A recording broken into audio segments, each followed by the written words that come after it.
आज भी जिंदा है, कुछ सालों से नहीं, हजारों सालों से। ना जाने कितनी सदियां बीत गईं। किसकी तलाश में है वो दिन में कभी छलावे की तरह तो कभी अंधेरी रात में चुपचाप आता है। अब कुछ लोगों का आना उसको किस्सों कहानी जैसा लगता है, लेकिन कुछ लोगों का अटूट विश्वास है वो, क्योंकि उन्होंने उसे देखा है अपनी आंखों के सामने। एक दिव्य शरीर वाला लेकिन कोढ़ से परेशान अपने जख्मों के लिए तेल मांगता हुआ। वो महाभारत काल का योद्धा उस समय भी था और आज भी है। हम बात कर रहे हैं गुरु द्रोणाचार्य के पुत्र अश्वत्थामा की। जिन लोगों ने उसे देखा है उनका मानना है कि अश्वत्थामा आज भी जिंदा है। हमारे भारत का इतिहास बेहद पुराना है, लेकिन फिर भी महाभारत को इतिहास में कोई जगह नहीं मिली, जिसके कारण कुछ किस्से महज एक मिथक बनकर रह गए हैं।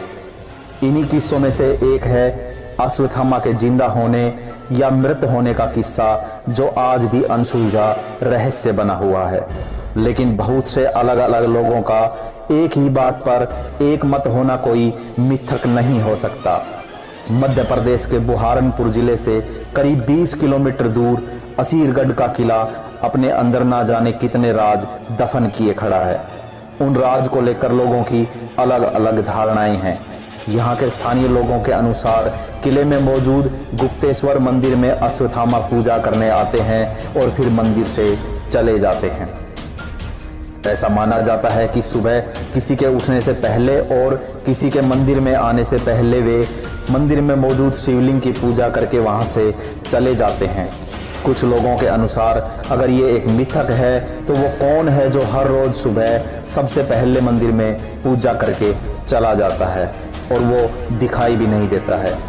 क्या कारण है कि हर दिन शिवलिंग पर फूल चढ़े मिलते हैं, शिवलिंग का जलाभिषेक किया हुआ मिलता है? असीरगढ़ के इस किले में शाम ढलने के बाद किसी को भी यहाँ रुकने नहीं दिया जाता है। सब जगह ताले लगाकर किले को पूरी तरह से बंद कर दिया जाता है।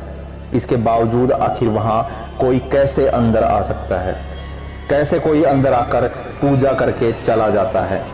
ये तो तभी संभव है जब किसी के पास दिव्य शक्तियां हों। जिन लोगों ने अश्वत्थामा को देखने का दावा किया है उनके अनुसार अश्वत्थामा आम लोगों की तुलना में काफी बड़े हैं।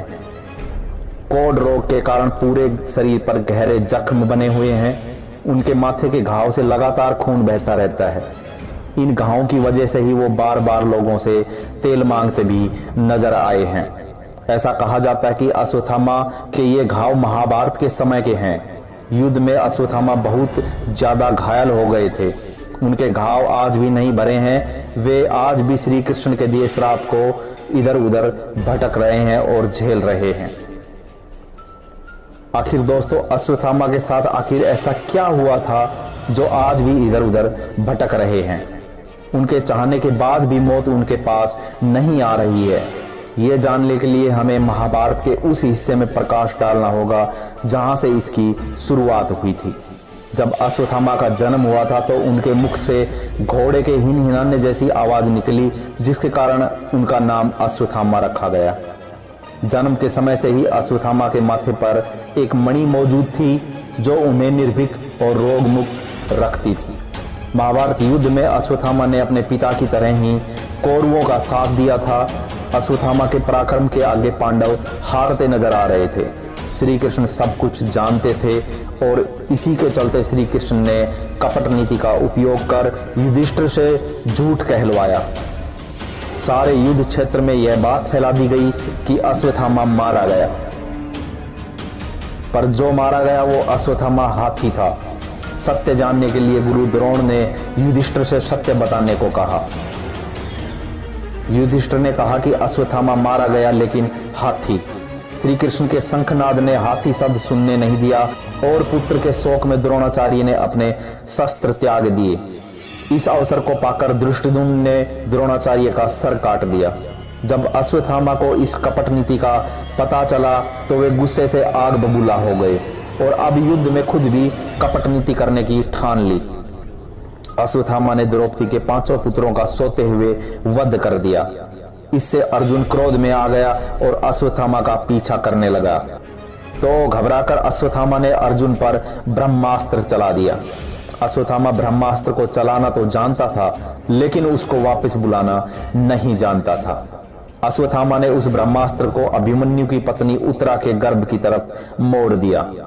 अबोध बालक और स्त्री की हत्या अधर्म है, ये बात कहकर श्री कृष्ण ने क्रोध में अश्वत्थामा के माथे की मणि निकाल ली।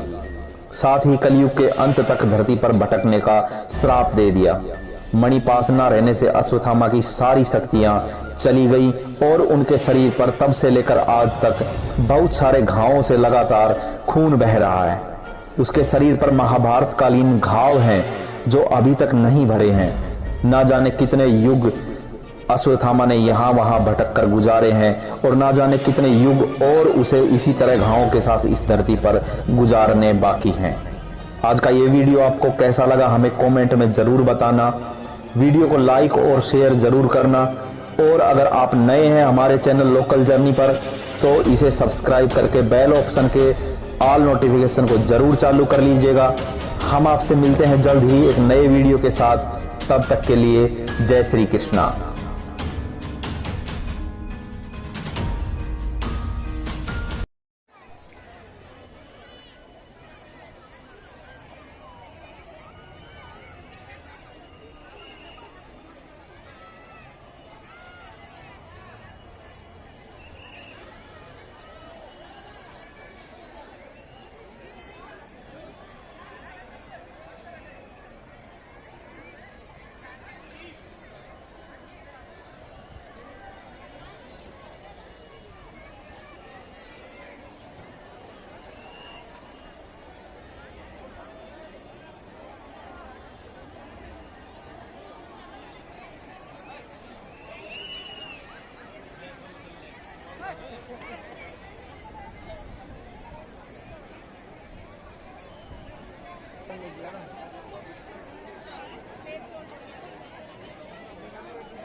Thank you.